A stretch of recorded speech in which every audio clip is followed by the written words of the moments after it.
আর কত দূর গো? কি জানি, আমি তো বুঝতে পারছি না। ওই যে ওইখানে একজন দাঁড়িয়ে আছে, চলো দেখি জিজ্ঞেস করি। চলো।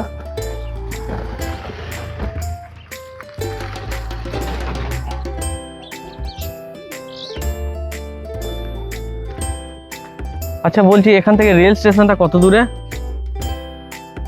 রেল স্টেশন তো এখন অনেক দূর।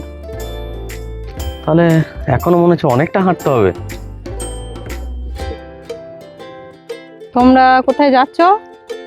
আর তোমাদের নিয়ে দেখে তো মনে হচ্ছে তোমরা বাড়ি থেকে পালিয়ে এসেছো। হ্যাঁ হ্যাঁ, আমরা পালিয়ে এসেছি, আমরা ট্রেন ধরবো। তুমিও তাহলে ওর সঙ্গে পালিয়ে এসছো? তোমার বাড়িতে জানে না কিছু? হ্যাঁ, আমি ওকে ভালোবাসি তাই ওর সঙ্গে চলে এসেছি, আর ও আমাকে খুব ভালোবাসে। হ্যাঁ। পালিয়ে এসেছো। ও যদি তোমাকে ধোকা দেয় তুমি তাহলে কি করবে?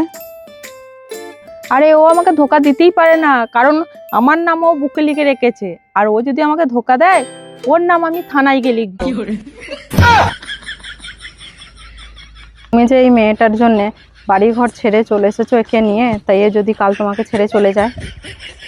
আরে না না, এ কোনোদিনই আমাকে ছেড়ে যাও না। কারণ এ আমার বাড়ি ঘর সম্পত্তি থেকে আমাকে ভালোবাসে না। আমার তো কিছুই নাই, তাও এ আমাকে কত ভালোবাসে। তুমি যে সবসময় আমাকে বলতে তোমার জন্য তাজমহল বানাবো, তা তোমার কি বাড়ি ঘর কোনো কিছু নেই নাকি? আরে আমার তো শুধু বুক ভরা ভালোবাসা আছে, তাছাড়া কিছুই নাই। তাহলে তুমি বলতে তাজমহল বানাবো, সেগুলো সব মিথ্যা? না গো, মিথ্যা কিছু নয়।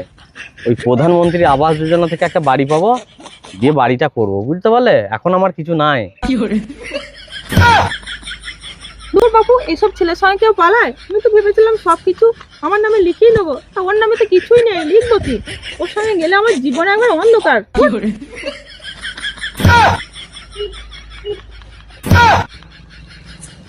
কি হলো কি হলো? তুমি যে বললে খুব ভালোবাসি, তা পালিয়ে যাচ্ছে কেন?